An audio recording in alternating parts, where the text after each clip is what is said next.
Michael Thompson était le genre d'homme que tout le monde considérait comme l'exemple parfait de l'Américain qui a réussi. À 35 ans, il s'était fait un nom en tant qu'analyste financier senior chez Goldman Sachs à New York. Son appartement terrasse à Manhattan était impeccablement meublé, ses costumes parfaitement coupés et ses collègues appréciaient sa fiabilité et ses capacités d'analyse. Mais derrière cette façade impeccable se cachait un homme qui vivait depuis 10 ans avec une perte insupportable. Katharina, ou Katia, comme il l'appelait affectueusement, avait été son grand amour. Ils s'étaient rencontrés en 2012 lors d'un voyage d'affaires à Moscou, où il évaluait les possibilités d'investissement en Russie pour son entreprise. Katia travaillait alors comme interprète pour des entreprises internationales et parlait couramment 5 langues. Leur première rencontre eut lieu dans un restaurant chic de la Place Rouge, où elle l'aida dans des négociations complexes avec des oligarques russes. Ce qui avait commencé comme une simple collaboration professionnelle s'est rapidement transformé en quelque chose de plus profond. Katharina était une femme extraordinaire, intelligente, cultivée et dotée d'une élégance naturelle qui a immédiatement fasciné Michael. Elle portait généralement ses longs cheveux blonds attachés en un chignon classique et s'habillait toujours avec goût, dans des tenues de créateur qui mettaient en valeur sa silhouette élancée. Ses yeux bleus glaciers semblaient regarder directement dans son âme. Sa famille était originaire de Saint-Pétersbourg. Son père était un professeur de littérature universitaire réputé, sa mère une pianiste renommée. Ils appartenaient à l'intelligentsia russe et avaient offert à Katia une excellente éducation. Lorsque Michael demanda Katia en mariage, ils l'accueillirent avec l'hospitalité russe typique, même si les différences culturelles causèrent quelques tensions au début. Le mariage en 2013 fut un grand événement qui alliait les traditions américaines et russes. À New York, ils se sont dit oui devant un officier d'état civil, puis ont célébré une cérémonie orthodoxe traditionnelle dans une église russe de Brighton Beach. Le meilleur ami de Michael depuis l'université, David Richardson, était son témoin. David connaissait Michael depuis leurs études communes à la Harvard Business School et était devenu lui-même un gestionnaire de fonds spéculatifs prospères. Après le mariage, ils s'installèrent dans l'appartement terrasse de Michael, où Katia accepta un poste de conseillère culturelle pour une société de conseil internationale. Elle aidait les entreprises américaines à s'étendre en Europe de l'Est. Leur appartement est devenu un microcosme culturel. La littérature russe remplissait les étagères, la musique classique résonnait le week-end et l'odeur du borsch se mêlait à celle du café fraîchement moulu. Les premières années de leur mariage ont été marquées par une harmonie rare. Michael a appris à cuisiner des blinis et des pelmeni, tandis que Katia maîtrisait les subtilités de la cuisine américaine. Ils se complétaient parfaitement. Son approche pragmatique équilibrait sa nature émotionnelle et sa diversité culturelle enrichissait sa vision du monde plutôt unidimensionnelle. David était un invité fréquent chez eux. Meilleur ami de Michael et homme d'affaires prospère, il évoluait sans difficulté dans leurs cercles huppés. Il était charmant, drôle et semblait manifester un intérêt sincère pour la culture russe. Katia appréciait son attention, surtout lorsque Michael était occupé par ses journées de travail de 14 heures. Mais il y avait des moments où les différences culturelles créaient des tensions. Katia manquait beaucoup à sa famille, en particulier pendant les fêtes orthodoxes importantes comme Pâques ou le Maslenitsa.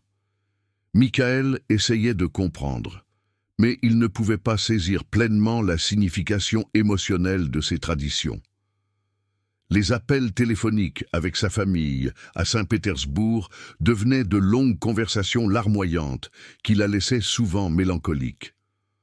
Les problèmes ont commencé au cours de la 4e année de leur mariage. Katia est devenue de plus en plus agitée et a exprimé le désir croissant de rendre visite à sa famille en Russie. Elle parlait de séjours pouvant durer plusieurs mois, ce que Michael ne pouvait pas accompagner en raison de sa charge de travail. Leurs conversations sont devenues plus tendues, remplies de reproches tacites et d'une aliénation croissante. Michael sentait que quelque chose de fondamental se brisait dans leur relation, mais il ne parvenait pas à identifier précisément ce qui se passait. Il remarqua que le comportement de Katia changeait, en particulier lorsque David venait leur rendre visite. Elle semblait plus vivante, riait plus souvent et lui parlait parfois en russe. David avait étonnamment développé des compétences considérables en russe lors de ses activités professionnelles à Moscou. Le tournant s'est produit à l'automne 2017. Katia a reçu un appel de Saint-Pétersbourg. Son père était gravement malade et avait besoin de soins médicaux urgents qui n'étaient disponibles que dans des cliniques spécialisées. Sans hésiter, elle a réservé un vol pour la semaine suivante. Michael a proposé de l'accompagner, mais elle a refusé, expliquant qu'il ne devait pas mettre sa carrière en péril, car elle pourrait devoir rester plusieurs mois. Les adieux à l'aéroport ont été déchirants. Ils se sont longuement embrassés et Katia a pleuré comme si c'était la dernière fois qu'elle le voyait. « Je t'aime, Misha », lui a-t-elle murmuré, utilisant son surnom russe. « Ne m'oublie jamais ». Au cours des premières semaines, ils sont restés en contact quotidiennement via Skype et WhatsApp. Katia lui a parlé de l'état de santé de son père, du traitement complexe et du stress émotionnel que subissait la famille. Peu à peu, cependant, leurs conversations sont devenues plus rares et plus courtes. Elle a expliqué cela par le décalage horaire, la mauvaise connexion Internet à l'hôpital et son épuisement dû aux soins prodigués à son père. Au bout de 2 mois, le contact a complètement cessé. Les appels de Michael restaient sans réponse. Ses messages n'étaient pas lus. Il a été pris de panique.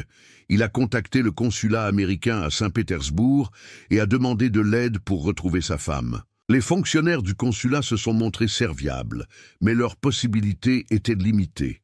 Ils ont pu confirmer que Katia était arrivée à Saint-Pétersbourg, mais au-delà, ils n'avaient plus aucune trace d'elle. 3 semaines après avoir perdu le contact, Michael a reçu un appel qui allait changer sa vie à jamais. C'était un mardi de janvier 2018, peu après 19 heures à New York. Le téléphone a sonné avec l'indicatif international qu'il connaissait désormais par cœur. Ses mains tremblaient lorsqu'il a décroché, espérant enfin entendre la voix de Katia. Au lieu de cela, une voix masculine inconnue lui répondit dans un anglais approximatif. L'homme se présenta comme le commissaire Volkov, de la police de Saint-Pétersbourg, et demanda à Michael de s'asseoir avant de lui annoncer la nouvelle. D'un ton neutre et officiel, il lui rapporta qu'une femme, correspondant à la description de Katharina Thompson, avait été retrouvée morte dans une voiture incendiée à la périphérie de Saint-Pétersbourg. La voiture était tombée d'un pont dans la Neva et avait pris feu.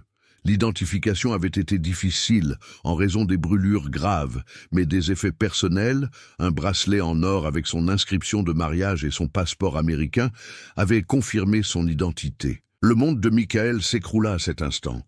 Le téléphone glissa des mains de Michael et il s'effondra sur le sol de la cuisine, tandis que l'agent continuait de parler. Les mots ne lui parvenaient que par bribes. Accident. Aucun signe de faute d'un tiers. Corps déjà incinéré selon les rites orthodoxes, cendres remises à la famille. Quand il reprit conscience, l'agent avait raccroché et la tonalité remplissait le silence de son appartement vide. Les heures suivantes passèrent comme un cauchemar. Michael appela désespérément le commissariat de Saint-Pétersbourg, mais le commissaire Volkov n'était pas joignable. Un autre agent confirma mécaniquement les détails de l'affaire. Lorsque Michael demanda une autopsie, on lui répondit que cela n'avait pas été possible en raison de l'état du corps et que la famille avait déjà organisé la crémation. « Quelle famille » cria Michael dans le combiné. « Je suis son mari !» L'agent répondit avec une froideur bureaucratique que les proches parents en Russie, ses parents, avaient réglé toutes les formalités nécessaires. David fut le premier à trouver Michael dans son appartement, effondré et à peine capable de parler tant il souffrait. En tant que meilleur ami, David prit en charge l'organisation des funérailles, contacta la famille et l'employeur de Michael et veilla à ce que Michael reçoive le soutien nécessaire. Les funérailles ont eu lieu à New York sans le corps de Katia. Un service commémoratif surréaliste au cours duquel Michael s'est tenu devant une photo de sa femme et lui a fait ses adieux, tandis que son âme refusait d'accepter qu'elle était vraiment partie. David a prononcé un discours émouvant sur la vie de Katia et sur la façon dont elle avait enrichi la vie de chacun. Dans les mois qui ont suivi les funérailles, Michael est tombé dans une profonde dépression. Il ne pouvait plus vivre dans l'appartement qui était imprégné de la présence de Katia. Ses vêtements dans l'armoire, ses livres sur la table de chevet, le parfum qui flottait encore dans l'air. David l'a aidé à vendre l'appartement et à déménager dans un appartement stérile dans un autre quartier. Son travail en a souffert. Ses amitiés se sont brisées sous le poids de son chagrin et il a commencé à se détourner de tout ce qui lui rappelait la vie perdue. Seul David est resté constamment à ses côtés, lui rendant régulièrement visite, lui apportant à manger et veillant à ce qu'il ne soit pas complètement isolé. Les séances de thérapie avec le docteur Émilie Rodriguez ont aidé Michael à développer des outils pour surmonter son chagrin. Elle lui a expliqué que le deuil compliqué, en particulier dans les cas de décès non résolus, pouvait durer des années et qu'il était normal d'avoir encore des questions. Les années ont passé dans cet état d'engourdissement émotionnel. Michael fonctionnait, mais il ne vivait pas vraiment. Il allait au travail, accomplissait ses tâches, rentrait chez lui et passait ses soirées devant la télévision sans vraiment regarder ce qui passait. David essayait parfois de l'inviter à des événements sociaux, mais Michael refusait la plupart du temps. Ce n'est qu'en 2025, lorsque le docteur Rodriguez lui a suggéré qu'un changement de décor pourrait l'aider, que Michael a commencé à envisager un nouveau départ, une offre d'emploi à Boston, une promotion au poste de directeur de la gestion des risques dans une société d'investissement en plein essor, lui a semblé être un signe. Il accepta l'offre et quitta New York, espérant que la distance physique lui permettrait de guérir émotionnellement. David soutint son déménagement et promit de rester en contact. « Tu mérites d'être à nouveau heureux, Mike », lui dit-il au moment de se quitter. Katia l'aurait voulu. En 2027, Boston était devenu pour Michael un lieu de guérison prudente. Avec ses rues historiques et son ambiance intellectuelle, la ville lui offrait la distance émotionnelle dont il avait besoin pour recommencer lentement à vivre. Son poste de directeur de la gestion des risques chez Beacon Capital lui apportait non seulement une stabilité financière, mais aussi la structure dont sa vie avait besoin. Ses collègues le connaissaient comme un homme calme et fiable, qui fournissait un travail précis et ne parlait jamais de ses problèmes personnels. Peu d'entre eux connaissaient son passé. Michael avait appris à cacher son chagrin et à le reléguer dans un coin secret de son cœur, où il ne le paralysait plus au quotidien. Au printemps 2027, Michael a commencé à envisager de voyager pour la première fois depuis la mort de Katia. Sa collègue Jennifer lui avait recommandé Montréal, à seulement 5 heures au nord de Boston. C'est comme Boston, mais en plus européen, avait-elle plaisanté. Parfait pour quelqu'un qui veut mettre les pieds dans l'eau internationale sans trop s'éloigner. Fin juin, il a finalement réservé une semaine à Montréal. Ce voyage était son premier passage de frontière depuis des années. En tendant son passeport à l'agent des services frontaliers canadiens, il a ressenti une nervosité inattendue. Montréal l'a accueilli avec toute sa beauté estivale. La ville était un mélange harmonieux de modernité nord-américaine et de charme européen.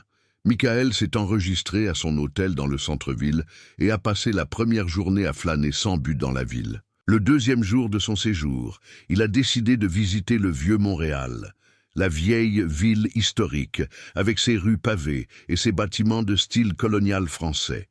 L'endroit bourdonnait d'activités. Des musiciens de rue jouaient à chaque coin de rue. Des familles flânaient entre les étals et l'odeur des croissants frais et du café torréfié emplissait l'air. Il s'assit sur un banc avec vue sur le fleuve Saint-Laurent et regarda les bateaux passer. Pour la première fois depuis des années, il ressentit une certaine légèreté. Le troisième jour, la pluie s'est mise à tomber et Michael s'est réfugié au Musée des Beaux-Arts. Il a été fasciné par les expositions sur l'histoire culturelle du Québec, en particulier par la façon dont différents peuples avaient transmis leurs histoires de génération en génération. Le quatrième jour, une journée ensoleillée de juillet, Michael décida de faire une excursion en bateau dans le port. Le bateau était rempli de touristes, des familles avec des enfants, des couples âgés avec des appareils photos, de jeunes routards prenant des selfies. Michael se tenait à la rambarde, laissant le vent lui caresser le visage, tandis que la ligne d'horizon de Montréal défilait lentement. Lorsque le bateau accosta au vieux port, les passagers se précipitèrent sur le quai. Michael suivit la foule et décida de se promener dans le quartier latin voisin, le quartier artistique de Montréal, avec ses boutiques, ses restaurants et ses galeries. Il s'acheta un café et s'assit sur un banc pour profiter de l'atmosphère. C'est là, alors qu'il buvait son café et observait le va-et-vient des gens, que sa vie fut bouleversée pour la deuxième fois. Un couple sortit d'une rue latérale et s'engagea dans la rue principale en riant. L'homme était grand et distingué.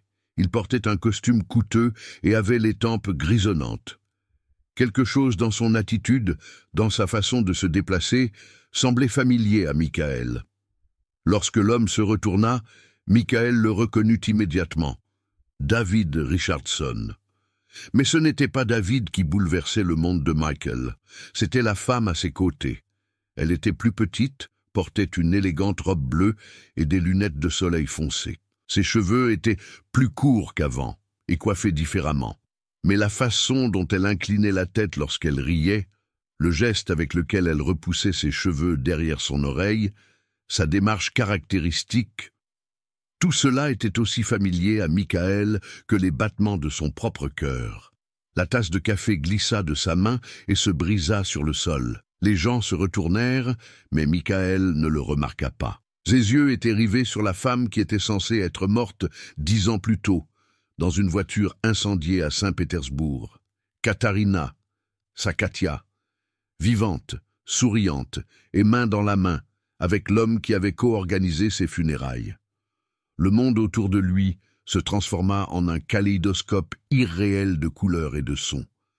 Son cœur battait si fort qu'il était sûr que les autres pouvaient l'entendre. Il s'agrippa au dossier du banc pour ne pas tomber, tandis que ses yeux suivaient le couple qui se frayait lentement un chemin à travers la foule. Katia, car il était absolument certain que c'était elle, portait à la main gauche une bague qui scintillait au soleil. Ce n'était pas son alliance, c'était une autre bague. Michael se leva, les jambes tremblantes, et les suivit à distance respectable. Son esprit luttait pour accepter l'impossible. Soit il était devenu complètement fou, soit la femme dont il avait pleuré la mort pendant 10 ans était vivante et manifestement avec son ancien meilleur ami. Le couple entra dans un restaurant luxueux de la rue Saint-Paul. Michael attendit un instant, rassembla son courage et les suivit à l'intérieur. Le maître d'hôtel les conduisit à une table près de la fenêtre et Michael réussit à obtenir une place au bar, d'où il pouvait les observer sans être remarqué. Lorsque Katia retira ses lunettes de soleil pour consulter le menu, ses derniers doutes s'évanouirent. C'était bien elle, les yeux sombres qu'il avait si souvent vus dans ses rêves, la petite cicatrice au-dessus de son sourcil gauche, souvenir d'une chute dans son enfance, qu'il avait embrassée 100 fois. Ils discutaient à voix basse, et de temps en temps, David lui touchait la main par-dessus la table. C'était un geste intime qui témoignait d'une longue intimité. Michael commanda un whisky, bien qu'il ne buvait généralement pas pendant la journée, et tenta de rassembler ses pensées. 10 ans. Pendant 10 ans, il avait pleuré une femme qui était manifestement non seulement en vie, mais qui menait une nouvelle vie avec l'homme qui l'avait soutenu lors de ses funérailles.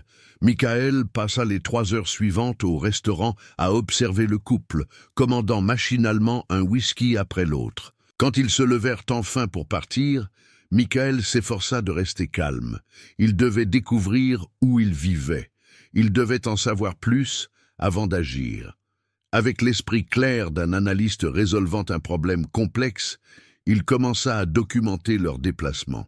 Il les suivit à distance respectable dans les rues de Montréal et prit discrètement des photos avec son téléphone portable. Le couple se rendit d'abord dans une boutique où Katia essaya différentes robes, tandis que David attendait patiemment et donnait son avis. Michael l'observa à travers la vitrine, posant devant le miroir, comme elle le faisait autrefois. Vers 16 heures, Ils montèrent dans une Tesla argentée garée devant une galerie d'art. Michael courut vers sa voiture de location et les suivit à travers la ville. Le trajet les conduisit dans une banlieue aisée appelée Westmount, où des maisons luxueuses étaient accrochées aux collines et offraient une vue spectaculaire sur la ville. La Tesla s'arrêta devant une maison moderne en verre avec un jardin parfaitement entretenu. David ouvrit la porte avec une clé. Il habitait manifestement ici. Katia entra comme si elle rentrait chez elle. Michael nota l'adresse. 1247 Summit Circle. Dans sa chambre d'hôtel, il rechercha l'adresse sur Google et découvrit que la maison avait été achetée 4 ans auparavant pour 3,2 millions de dollars canadiens. Selon les registres publics, elle appartenait à un certain David Richardson, gestionnaire d'investissement chez Richardson Capital, à Montréal. Michael passa la nuit sans dormir, regardant sans cesse les photos sur son téléphone portable pour comprendre la réalité. Le lendemain matin, il retourna à la maison et l'observa depuis différents endroits. À 9 heures, David quitta la maison seul dans une Porsche noire, apparemment pour se rendre au travail. Katia resta derrière. Michael attendit 1 heure, puis se rendit à la porte d'entrée et sonna. Lorsque la porte s'ouvrit, il se retrouva face à Katia. Elle portait un pull couleur crème et un jean. Ses cheveux étaient attachés en un chignon lâche. Pendant un instant, elle ne le reconnut pas. 10 ans avaient également laissé des traces sur lui. Puis, ses yeux s'écarquillèrent de surprise et son visage pâlit. « Michael » murmura-t-elle d'une voix à peine audible. « Bonjour, Katia » répondit-il avec un calme qu'il ne ressentait pas. « Tu as l'air plutôt vivante pour une femme morte. » Elle le fixa pendant quelques secondes, puis tenta de fermer la porte. Michael la bloqua avec son pied. « Nous devons parler » dit-il d'un ton déterminé. « Je ne sais pas de quoi tu parles, balbutia-t-elle. Tu dois me confondre avec quelqu'un d'autre. » Michael sortit son téléphone portable et lui montra l'une des photos qu'il avait prises la veille. « Ce n'est pas une erreur, Katia. C'est toi avec David hier dans le quartier latin, 10 ans après avoir prétendument péri dans un incendie à Saint-Pétersbourg. » Ses jambes se dérobèrent sous elle, et elle s'appuya contre le cadre de la porte. Michael vit la panique dans ses yeux, la façon dont elle haletait. C'était la même réaction qu'elle avait toujours lorsqu'elle se sentait acculée. « Laisse-moi entrer, » dit-il. « Ou dois-je appeler la police et expliquer que j'ai retrouvé ma femme, que l'on croyait morte ?» Elle s'écarta avec hésitation et le laissa entrer. La maison était à couper le souffle. Haut plafond, œuvre d'art moderne, meubles coûteux. Les baies vitrées donnaient sur la baie, et les montagnes au-delà. C'était une vie de luxe, loin de l'existence modeste qu'il menait à New York. Elle le conduisit dans le salon, où ils s'assirent sur des canapés opposés. Ils restèrent longtemps silencieux, tandis que Michael observait la femme dont il avait pleuré la mort pendant 10 ans. Elle avait vieilli, bien sûr, mais elle était toujours belle.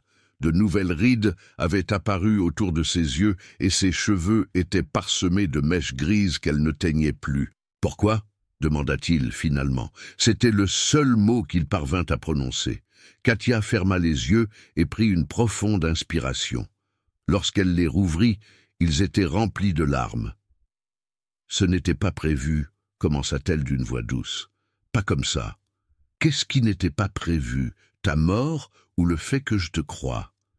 David et moi, nous avons eu une liaison, » dit-elle en prononçant ces mots comme s'ils étaient empoisonnés. « Cela a commencé peu après notre mariage. Je sais à quel point cela peut paraître horrible, mais il me comprenait d'une manière dont tu n'as jamais été capable. Il connaissait mes rêves, mes peurs. » Michael sentit son estomac se nouer. « Tu avais une liaison avec mon meilleur ami depuis le début de notre mariage. » Pas intentionnellement. Ça s'est développé lentement. Quand il venait nous rendre visite, nous passions du temps ensemble et discutions. Tu étais souvent au travail ou occupé. Nous nous sentions tous les deux seuls, chacun à notre manière. Alors vous avez décidé de me tromper et de simuler ma mort ? Non. Elle se leva d'un bond et commença à faire les 100 pas dans la pièce. Ce n'était pas comme ça. Quand je suis partie à Saint-Pétersbourg pour papa, j'étais vraiment confuse. Je t'aimais, Michael, mais j'aimais aussi David. Je ne savais pas quoi faire. Et ensuite, Katia se rassit et enfouit son visage dans ses mains. Papa est mort 3 semaines après mon arrivée. J'étais dévastée. David est venu aider pour les funérailles. Il m'a réconforté et nous avons passé la nuit ensemble. David était en Russie. Il avait des affaires à régler. Mais ensuite, quelque chose de terrible s'est produit. Il y a eu un accident de voiture. Une jeune femme qui me ressemblait est morte. David avait des contacts dans la police grâce à ses affaires. Il a dit que nous pouvions la faire identifier comme moi, juste temporairement, jusqu'à ce que nous trouvions une solution. Michael se leva et alla à la fenêtre. Ses pensées s'emballaient. « Tu t'es fait passer pour une inconnue décédée ?» Nous pensions que ce serait temporaire. David a dit qu'il te dirait la vérité quand suffisamment de temps se serait écoulé. Mais ensuite, cela a pris trop de temps et c'est devenu impossible. 10 ans, Katia. Je t'ai pleuré pendant 10 ans. Nous n'avions pas prévu d'aller au Canada, dit-elle doucement. Mais quand il est devenu évident que nous ne pouvions pas rentrer, David nous a trouvé de nouvelles identités. Nous sommes arrivés ici il y a 4 ans. De nouvelles identités, elle acquiesça silencieusement. Je suis désormais Catherine Richardson. David est... Eh bien, il est toujours David, mais avec un nouveau passé. Et mes sentiments, mes 10 années d'enfer, ont-ils joué un rôle dans vos plans? Katia fondit en larmes. Je pensais à toi tous les jours, chaque jour, cela me brisait le cœur. Mais je ne savais pas comment revenir en arrière. Plus le temps passait, plus cela devenait impossible. Tu aurais pu m'appeler, tu aurais pu me dire la vérité. Et alors, tu m'aurais détesté, tu aurais détesté David, et je serais allé en prison. Mais pourquoi? Katia se figea lorsqu'elle réalisa ce qu'elle venait de dire. Il y avait une assurance vie, murmura-t-elle. Michael sentit son monde basculer à nouveau. Quelle assurance vie? David avait souscrit une police sur ma vie. Il disait que c'était juste par sécurité, au cas où il m'arriverait quelque chose. J'ai signé les papiers sans vraiment comprendre. Quel était le montant? 5 millions de dollars. Michael s'assit lourdement sur le canapé. Tout s'expliquait désormais. La maison luxueuse, le train de vie coûteux, les nouvelles identités. Vous avez touché une assurance. À ce moment-là, ils entendirent le bruit d'une voiture dans l'allée. Katia se figea, le visage livide. « Il est là !» murmura-t-elle. Des pas se rapprochèrent de la porte d'entrée. Lorsque David arriva dans le salon et vit Michael assis sur le canapé, il se figea complètement. Pendant un long moment, les 2 hommes se regardèrent en silence. Le mari qui avait pleuré sa femme pendant 10 ans et le meilleur ami qui avait mis en scène sa mort. « Michael, dit finalement David d'une voix étonnamment calme. C'est inattendu. Pour moi aussi, répondit Michael en se levant. D'autant plus que je pensais que ma femme était morte. La confrontation fut intense, mais Michael resta calme. Il avait déjà contacté la police avant d'entrer dans la maison. Lorsque les agents arrivèrent, David et Katia se rendirent sans résistance. 1 an plus tard, David fut condamné à 15 ans de prison pour fraude à l'assurance, usurpation d'identité et blanchiment d'argent. Katia fut condamnée à 8 ans, le tribunal ayant reconnu des circonstances atténuantes. Michael ne lui rendit jamais visite en prison. Il avait dit tout ce qu'il avait à dire. Au lieu de cela, il commença à se construire une nouvelle vie, une vie authentique, fondée sur la vérité plutôt que sur le mensonge. La femme qu'il avait aimée était vraiment morte, non pas dans une voiture en feu à Saint-Pétersbourg, mais lentement, au fil des années de tromperie et de manipulation. Mais de ces cendres est né quelque chose de nouveau. La possibilité pour Michael de mener enfin une vie authentique. 10 années de sa vie lui avaient été volées, mais il avait encore de nombreuses années devant lui, et il pouvait choisir ce qu'il allait en faire. L'affaire a fait la une des journaux internationaux comme l'une des fraudes à l'assurance les plus sophistiquées de la dernière décennie. Pour Michael, c'était la fin d'un cauchemar et le début d'un nouveau chapitre, écrit cette fois-ci dans la vérité plutôt que dans le mensonge.